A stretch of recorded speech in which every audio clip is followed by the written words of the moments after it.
What do you think? What is the location of this matchstick cartoon? Obviously somewhere up on the board, right? Or is it? Now you can see this matchstick cartoon is surrounded by these four letters L, R, U and D. Now अब थोड़ा clear हो सकता है, आप कह सकते हैं सम of you में से कि ये जो मैच स्टिक कार्टून है ये L से थोड़ा लेफ़्ट में है, और आप में से कुछ कह सकते हैं ये R से राइट की तरफ है, या ये D से थोड़ा ऊपर है, और ये भी कह सकते हैं U से डाउनवर्ड है, which is true, which is equally true. अब किसी भी चीज़ की लोकेशन जब आप बताते हैं तो आप कोई ना कोई रेफरेंस पॉइंट बताते हैं. ये D एक रेफरेंस पॉइंट है. Reference point is always arbitrary, अपनी मर्ज़ी से बता रहे होते हैं कि D से थोड़ा ऊपर जाएं, ऑब्वियसली लोकेशन फिक्स हो गई इसकी. तो रेफरेंस पॉइंट से देखें किसी भी चीज़ की position which means location clearly बताई जा सकती है.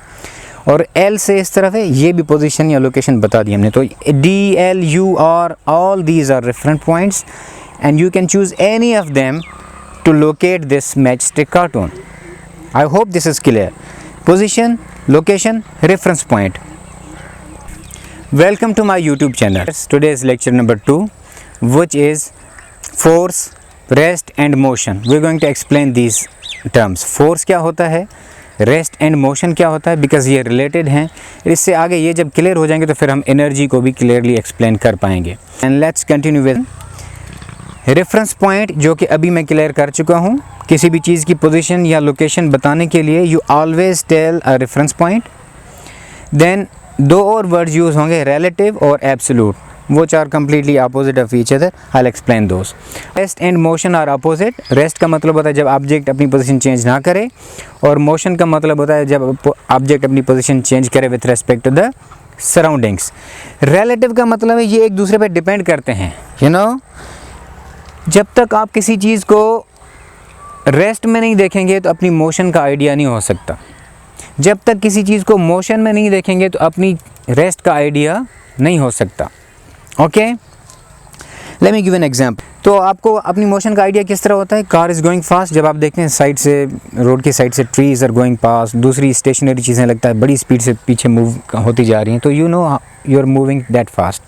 लेकिन सेम जब आप एयरप्लेन में मूव करते हैं, you no you must have travelled by air, तो एयरप्लेन जब वेरी हाई एक पर्टिकुलर एल्टीट्यूड पे पहुंचता है तो ऑल्दो वो बड़ा फास्ट जा रहा होता है, कार से बहुत ज़्यादा फास्ट जा रहा होता है, बट स्टिल उसकी स्पीड का आइडिया नहीं होता. When you look out the window, airplane में बैठे हुए जब आप विंडो से बाहर देखते हैं तो यू नो आपको आइडिया नहीं होता, आपको एहसास ही नहीं होता कि वेदर यू आर मूविंग और नॉट, अपार्ट फ्रॉम के वो जो इंजन की साउंड आ रही होती है एंड ऑल दैट, बिकॉज बाहर रेफरेंस पॉइंट कोई नहीं है देखने के लिए. When you look out the window it's you know vast expense of sky, you don't see anything.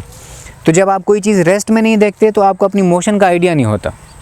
This is how rest and motion are relative. अब ये क्या सिर्फ हमारा वहम है? रिलेटिव का मतलब है एक दूसरे पे डिपेंड करते हैं.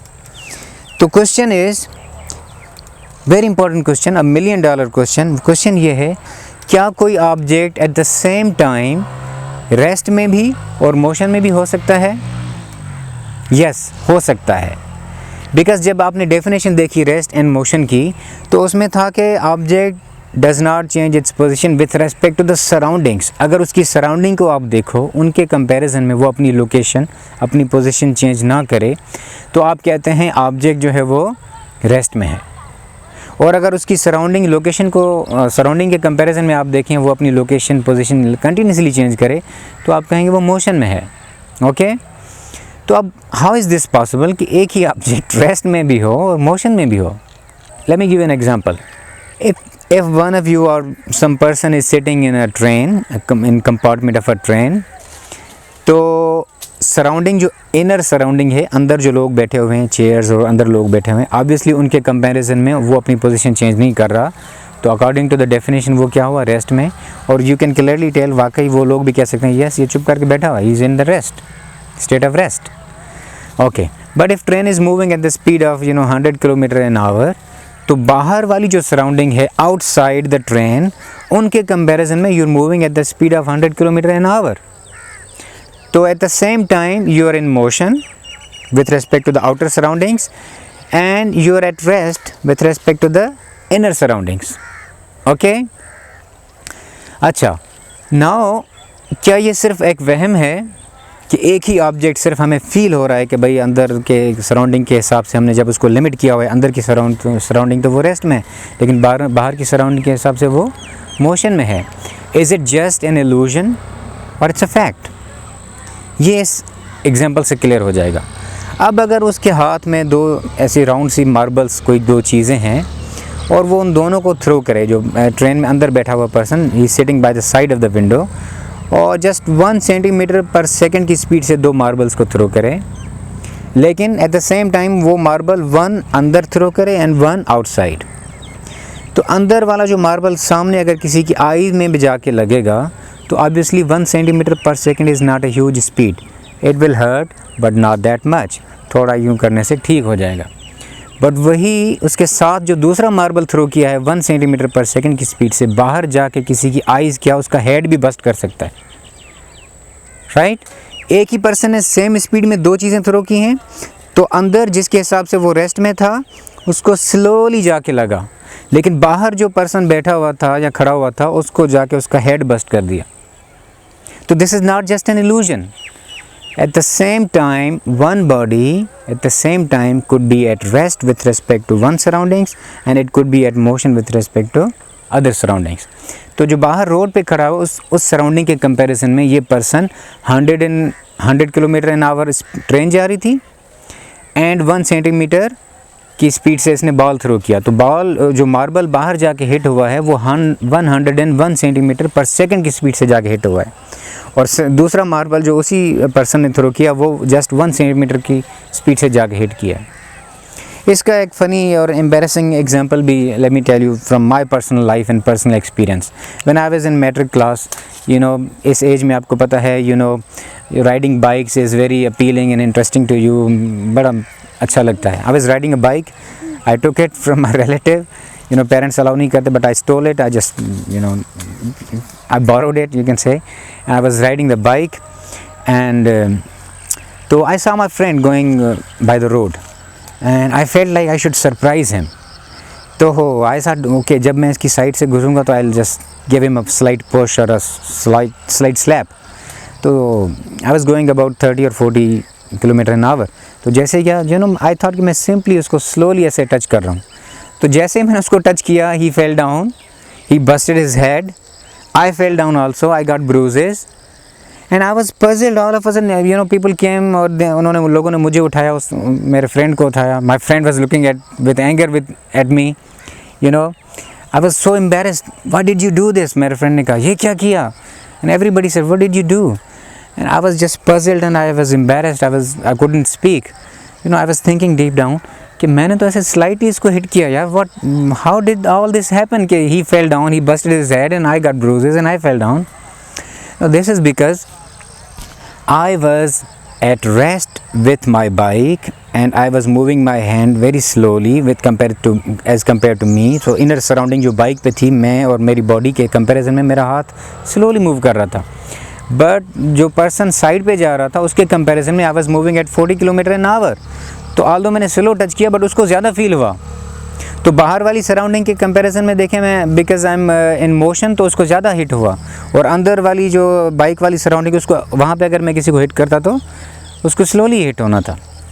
तो at the same time same person और same thing could be at rest और could be in motion. It's possible. I hope कि ये this example clears a lot. अब ये जो वर्ड रिलेटिव है, रिलेटिव का मतलब होता है when things are not independent, they depend each other. For their complete understanding and meaning, they depend on each other. We call it relative. Absolute इसका opposite होता है. Absolute word means कि when something does not depend on something else. Absolute powers, जिस तरह आपने सुना होगा, absolute powers of God means God has all perfect powers. God's powers do not depend on anything else. Okay, so absolute का मतलब है things which do not depend on each other, and relative means जो चीज़ें एक दूसरे पे depend करें. So rest and motion are relative, they are not absolute. One more example, जो कॉमन एग्जांपल आपको देते हैं टीचर्स, कि are you moving right now, जब while you are sitting in the class, are you in state of rest और motion? तो you say obviously sir I am at rest, but then teachers shock you and they tell you no you are moving. How? With the surrounding of class you're at rest, but if you compare that you're sitting on earth and earth is moving through space with a lot of speed, so with compared to moon or some other heavenly body in the sky, you're moving. That is why वो example देते हैं. I hope this is clear now. तो ये words clear हो गए. Okay? Force, simple. Force is a push or pull. Definition. सबसे पहले किसी भी चीज़ की common main definition simple terms में एक्सप्लेन किया जाता है, देन फिर जो उसकी एकेडमिक डेफिनेशन वगैरह है वो पढ़ें तो ज़्यादा इजी होता है. कि if you can't explain a thing और a topic in simple terms, that means you do not understand it. तो सिंपल टर्म्स में भी एक्सप्लेन करना आना चाहिए. तो फोर्स क्या होता है? जब आप किसी चीज़ को पुश करें या पुल करें तो आप कहते हैं मैंने इस चीज़ पे फोर्स अप्लाई किया. Okay, what a force does, force कर क्या सकता है? व्हाट फोर्स डज, क्या कर सकता है? ये 6 चीज़ें हैं. ये सिंपल कॉमन मैन ऑब्जर्वेशन है. जब आप किसी भी चीज़ को फोर्स अप्लाई करें और वो चीज़ अगर रेस्ट में है तो वो फोर्स प्रोड्यूसेस मोशन, तो वो चीज़ starts moving.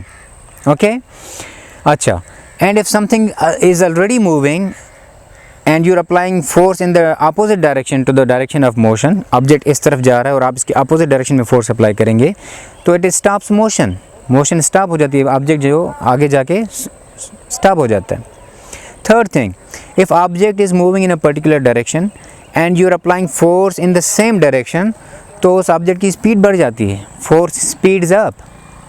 Okay, and fourth, जब object is moving in a direction and you are applying force in the opposite direction, तो ऑब्जेक्ट जो है वो स्लो डाउन होता है, उसकी स्पीड स्लो हो जाती है. Fifth, force changes direction.